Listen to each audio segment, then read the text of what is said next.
Yes, African is not poor. It is poorly wired. How come a continent that is endowed with over 70% of the world resources, a poor continent? There are a lot of systematic barriers that are discouraging the Africans from coming to even contribute to the growth and development of its continent. We don't need too much heroic leaders anymore. What we need is what? A proper functioning system.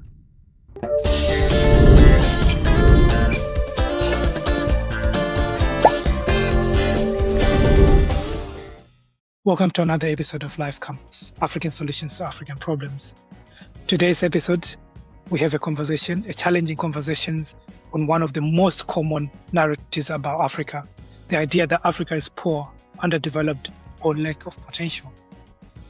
My guest, Issah Ibrahim, offers a different and far more confronting perspective.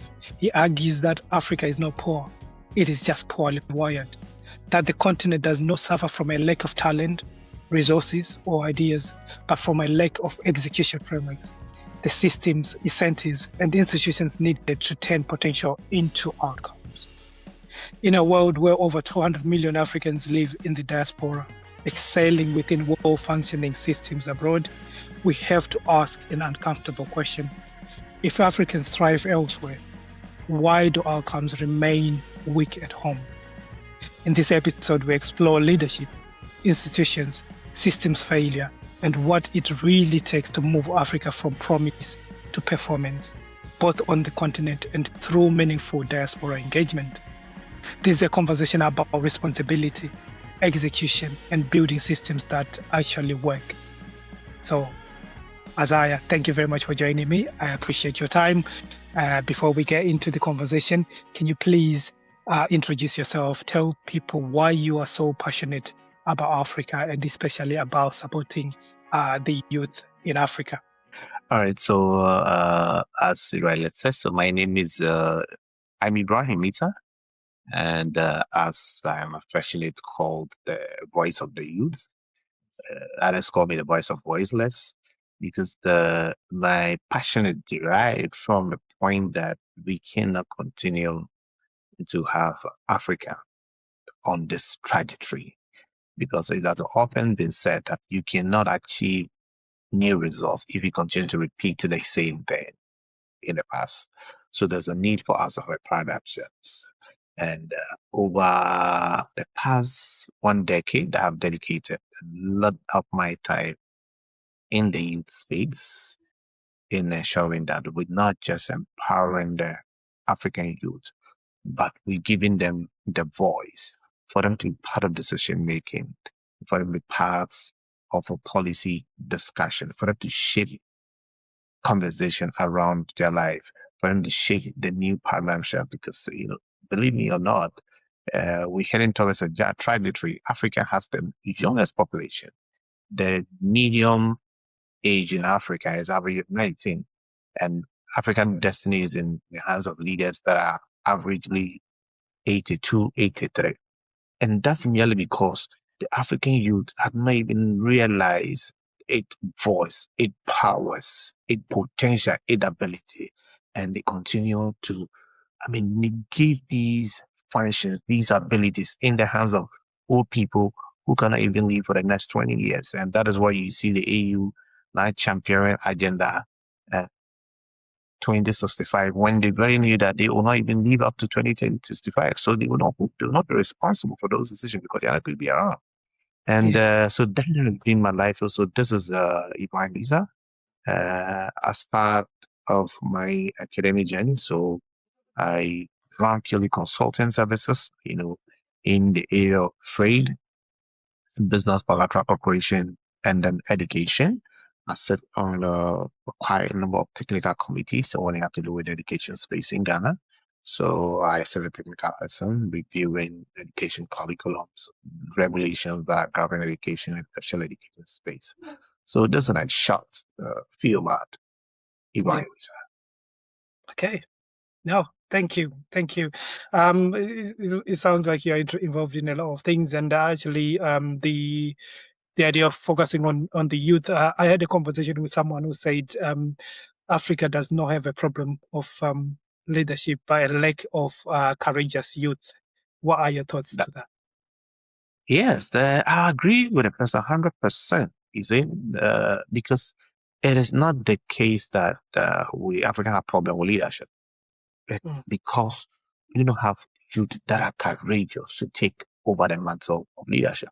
And I ask myself that how come that anytime like African go into cycle of elections, you have the youth constituting the majority percent of the population going to vote for a minority population? Check on mm, every African data. You can take from Ghana, Tanzania, Uganda, Kenya, Malawi, Nigeria. Take whichever part of the you want to take it. And you see mm, the fragmentation of the aged population, that is spectrum between 65 and 85, constitute less than 10%. And yet they are those who lead the majority class. And that's because the African youth has not been given the ability to have courage enough to say, you know what, I need to take that power. I mm. need to govern. I need to be in charge. So I agree with any person who had that assertion like, yes, we've not had. And that is why people like yourself and I, we cannot fail them.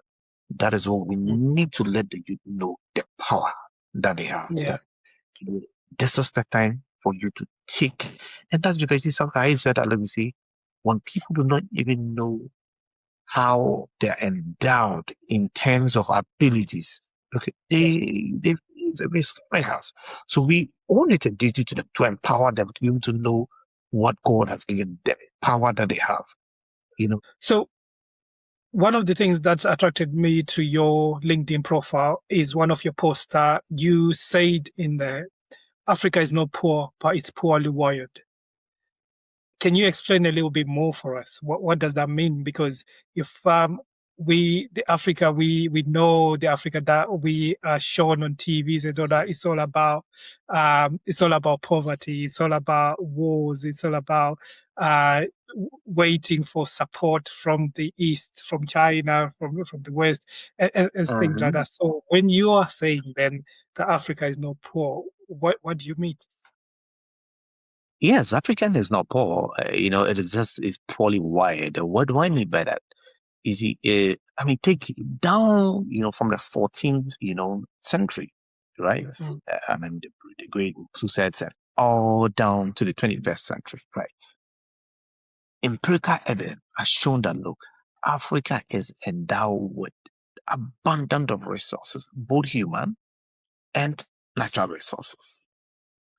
The question then comes in: how come a continent that is endowed with over 70% of the world resources, anybody can attribute to such a continent as a poor continent? It is simply because our institutions are poorly wired. And what do I mean by poorly wired? We are unable to integrate mm, education, okay, with industry and trade so that we can harness the God-given potentials and resources that have been entrusted to us for the benefit of our people. So, for mm. example, you have take the cocoa in Ghana, for example, right? Yeah. The cocoa in Ghana, which is generating an average about 3.5 billion annually from revenue, right? When that cocoa gets to the US, Mm, it tends to generate averagely $60.5 billion. Do you know the difference? Why? It's simple because by adding on value, by processing the cocoa into chocolates, into hair cream, into a body mm, product, and etc., they're adding additional values onto the cocoa that it gives them so much revenue than what we are getting by just exporting the raw cocoa. So could you imagine if our institutions, if Africa was structured in such a way that look, these resources that God has given to us, we can enhance it for the benefit of the people of Africa. And that is why I say Africa is not poor. It is poorly wired. Okay, so we have all these resources, and I can't say now. There are a lot of educated people in Africa now, and we also have a lot of people who are in the diaspora. We have been exposed to working systems. Let's say, for example, in the UK, in America, in Canada, and stuff like that. But yet, we are still talking about Africa rising. We're still talking about developing Africa. Um, we have these educated people, we've got talented people. Why are we not processing our own cocoa? Why are we not processing our own diamonds? What's stopping us? Okay. Yes, the reason why we have, yes, education has really, really gone advanced. Okay, and African education is one of the best. I mean, but the question then comes in is that because we have not been able to have a structural system to ensure that these education are able to integrate with systems to give us the output and outcome that we're looking at. So, for example, African in diaspora who want to come back and contribute his knowledge and resources to develop, right? Mm. He get to his hometown, he get his home country, Uganda, and he want to set up the bureaucratic aspect of even registering a company. They sometimes take him 6 months. Mm. There are regulatory bottlenecks. Even when he has got registration, license to set up a factory is also another problem. So there are a lot of systematic barriers that are discouraging the Africans from coming to even contribute to the growth and development of its continent because there are no structured systems to ensure that there are smooth transition. And I've often said that, look, what is one of my clients I was consulting for who had often come to me with a complaint that he had fired his security because I helped them structure, what we call it, a structural framework, right, where nobody goes against the structure. You have to go through a process.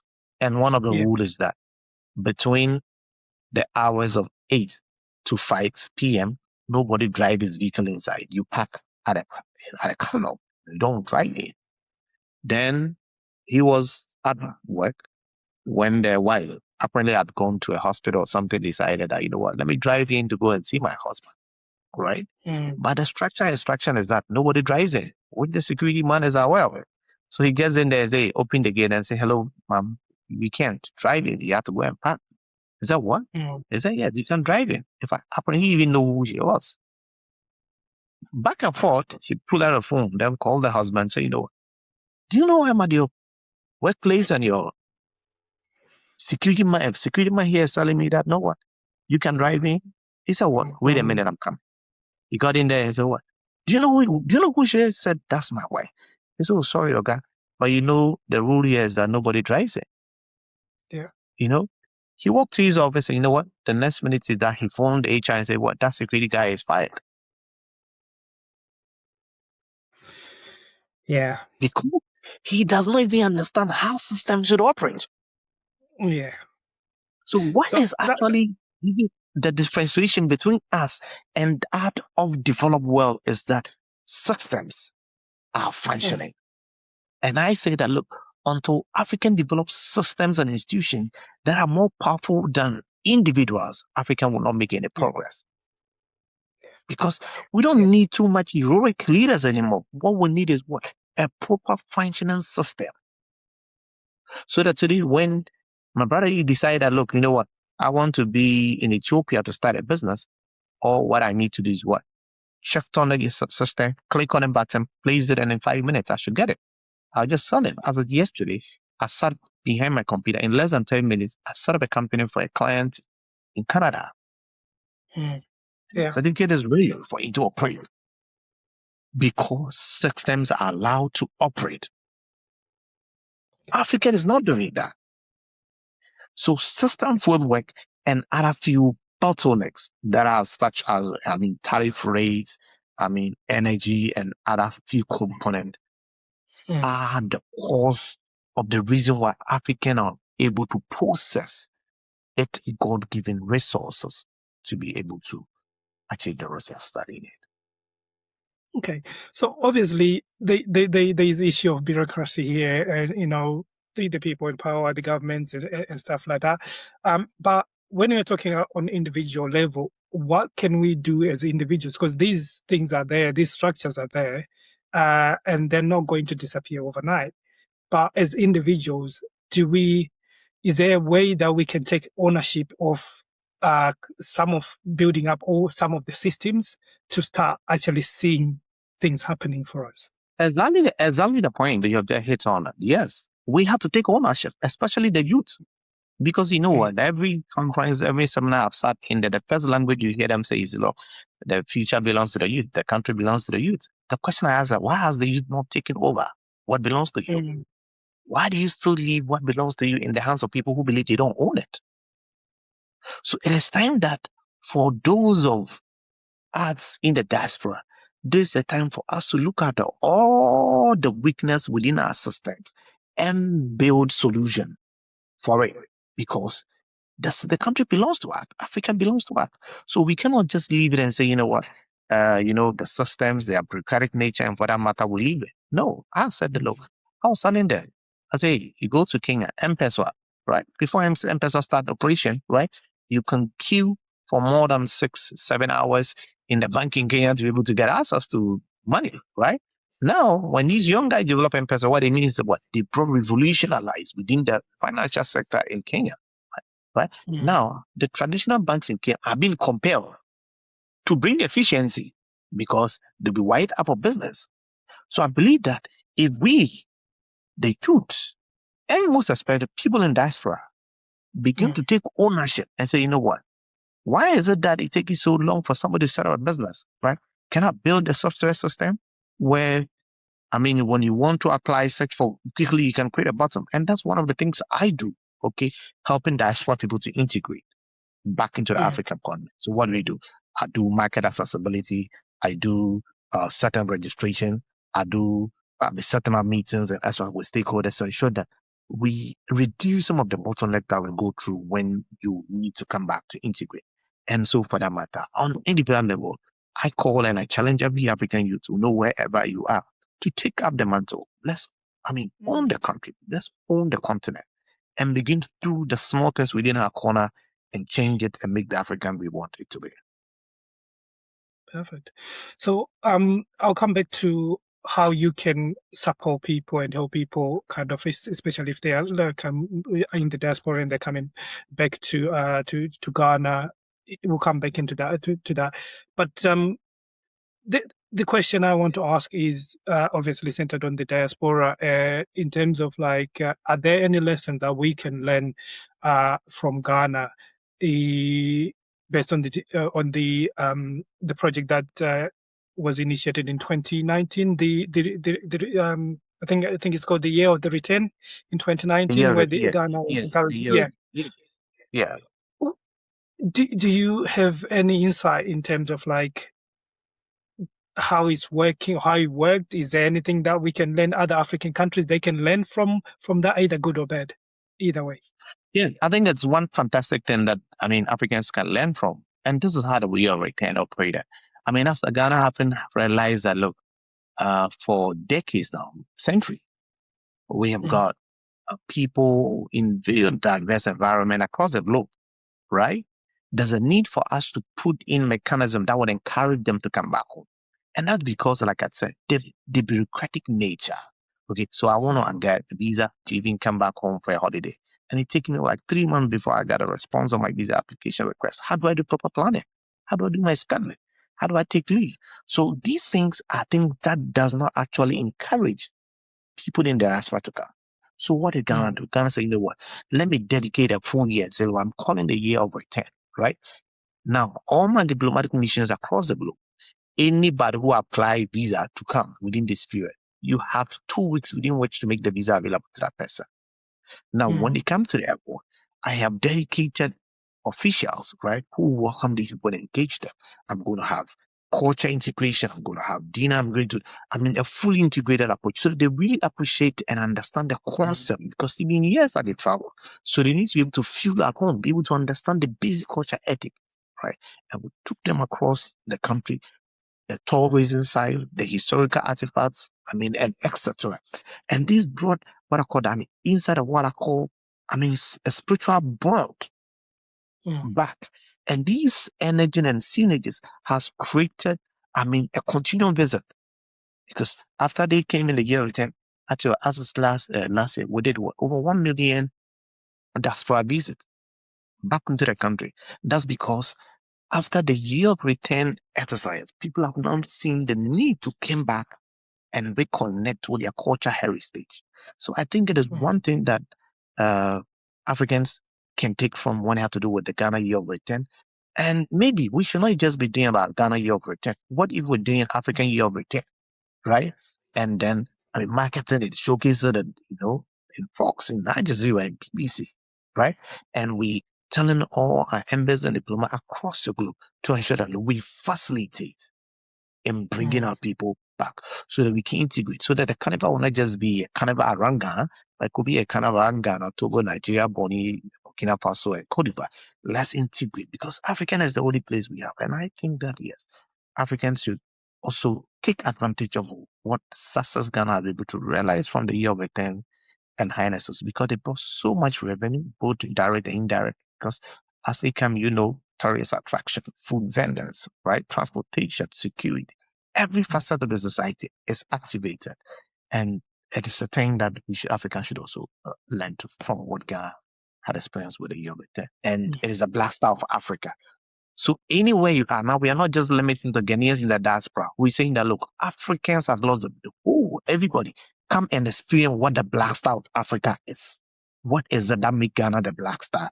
So you come, we take you to our museums, you go to our parks, you go to others, and you have access to have encounter with the presidency. So there is a full package that ensures that you have access to it. That is the black star experience. And I'll invite you to come and have the black star experience. okay. No, thank you. Thank you very much.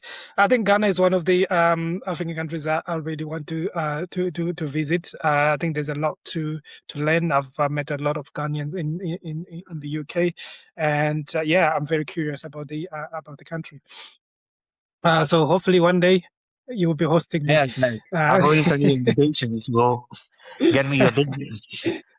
Yeah, no, that's good. So obviously, I'm based in the UK at the moment, and they like I pointed out, there are a lot of Ghanaians who are living in the UK, and things are changing in the UK. The Yeah, policies, the immigration policies, yeah. the cost of living, and people are really in a position where they are thinking, you know what, we need to go back to Africa, we need to go back to Ghana, Mhm. and but the problem is not being aware of what opportunities are available within the continent. So people are worried. If you are to advise someone who's in that position, who's thinking, it's time for me to go back, but they don't know where to start, what would you say to them? Yeah, my advice would be to that person is that look, there is so much opportunities in Africa than any part of the world. There are so much favorable conditions that I encourage Africans to come and invest. But take from agriculture processing to tech to energy to education, right? Medical tourism and etc. So much that are available that I would encourage every African out there to take advantage and do. Take it for example, processing of agricultural produce, right? Just taking plantain and process it into chips would give you tending to become the next millionaire, right? Just processing a cassava flour will turn into the if you're able to provide solution to tech, it turn into a millionaire. So there's so much opportunity in Africa that I encourage every African who think that look, you see, oftentimes, like you said, what you see on the news is what they want you to hear. Mm, That is not the reality that is on the ground. Africa is the fast moving, growing continent. And that's because even the world have seen that African is the haven now, and everybody want to go there. So we should not sit and watch the Japanese, the Chinese, the France, the other people take advantage of our resources and make rich. Rather, we should take advantage, invest, and be part of the African success story. And for those who may be wondering and having difficult to set up, yes, I am willing and available to provide them all the needed support and assistance to ensure that they live here. What are the systems that I could provide support? Market accessibility, feasibility study, setup, disaster plan, and etc. Anything that we need to do, regulation to ensure that they're able to fit mm. well and operate within the other. We are willing to do that for them. Okay, so all those things are something that you can help with. Some if they reach out to you, and you help them. Let's say the transition from wherever they are in the diaspora coming back to Ghana, you can say, okay, That that's that is right. that's good. So what I'll do is I'll put some your contact details. So actually, let me ask you: if someone is thinking right now and listening to you, and they say, "Okay, yeah, I need help," what do they do? What's their next step to get in touch with you? So you send a mail. I would have some few minutes conversation to understand what's required, because we need to really understand exactly what the person interest is. We'll help him guide him. Then we can start it there. Then let's wait for the person to integrate. Okay. And in terms of reaching you, contacting you, do they just use your LinkedIn profile, or do you have any other ways Yeah, I'll people can provide. contact So I'll share you my email, so you can you? Yeah. reach me via email, right? You can also reaching me via WhatsApp, any other, yes, and then we'll be able to connect Okay. into. So I'll also put your LinkedIn profile link in the Sure, description box you can below, do it. so that people can have a can contact you, can have a look, contact you via your profile as well. Okay. No, that's really good. Is there anything else that you think that I've not asked that is important for people to understand and know about Africa? You talk a lot about the framework, having the right framework that works, and the gap between that we have now. We don't have functioning frameworks and things like that. Is there anything else that you think Yeah, you what need I want to to kind add. Yeah, what I want to add on is that African diaspora should see these frameworks that are not properly functional as an opportunity for success. Why do I say so? Anytime there's a problem, it means that it requires a solution. And whoever is able to fix it well becomes the next millionaire. So we should not see these as a bottleneck for our progress, but as an opportunity for us to contribute to the African growth and development. And so I'm encouraging and urging every person in diaspora to take advantage of the new golden opportunity in Africa to be part of the African success story. Okay. Okay. There's one question that I always ask people, that us as Africans, sometimes we always look outside the continent for opportunities, for greener pastures, and it turns out where we are running to, those very people we are running to, they are running to Africa. Exactly. So, for example, we've got the Europeans coming to Africa, we got Chinese going to Africa, but we also have Africans going to those places to find greener pastures. So, what is it that we don't know about our own country, our own continent, that these people know? Why are they running towards Africa for? Yes, it's simple. Yeah, the reason why we don't know is that we have not emancipated our youth to really understand the opportunity available to them, and that's because our education have not been properly aligned with industry, entrepreneurship, and etc. So we still, stuck into the old what I call theological learning system. Okay, so we only learn in the book. We are unable to translate what we learn onto the field of Mm, the industry to be able to know. Okay, so when I learn entrepreneurship, it required that I have to set up a business, small business, to see and test it to see that when I fail does not mean that I'm not successful. It means that I am testing the validity of my product, and I need to continue to improve the product until the market accepts it. These are the bottlenecks. So mm, I tell people, I say, look, take an average African person. If you see and you ask him to go and do into farming, he'll tell you no go. But he gets to UK and the first job he gets is what? To work in a farm, and he gladly accepts it. So there's a lot of orientation done into work around it. And I tell you no. The farm that you going to work in as a laborer, you have a land here in Africa. You have a land in Ghana. You can be the farm owner yourself and employ other people. So we need to expose them to these opportunities for them to be able to understand that there's the need for a linkage between education, industry, and trade, so that they'll be able to understand what, when you put them together, opportunity that I present to you, instead of going to Europe and other places seeking for a greener pasture what does not even exist. And like you said, as we are running there, they are running to us because they know that's where mm, the resources are even available. Yeah. yeah. Now, I think that's why it's important for us to continue having these conversations, because it's important to get the right information, advice, and guidance, especially from people who are in spaces like you find yourself in, you've got the information, you've got the knowledge, and you are in a position where you can share these. Because obviously, a lot of people, like especially those in the diaspora, have lived in the diaspora for 10 years, 20 years. Honestly, when you think of going back to your home country, it's like going to a foreign country, really, because things have changed. Exactly. You You know, go in so there, the difference, the VAT is so huge. You don't even know what is happening around you. It's concern this kind of exactly. conversation to make the youth to understand that, look, there is so much available. There's so much you can do. There's so much opportunity around you, and you need to take advantage. And you see, one critical thing is that there's a need for you to have mentors. You need to have people that will guide you through the process. Okay, maybe you may be able to afford, going to hire a consultant to assist you, but identify a mentor within the society who have been where you want to be and be willing to guide you through.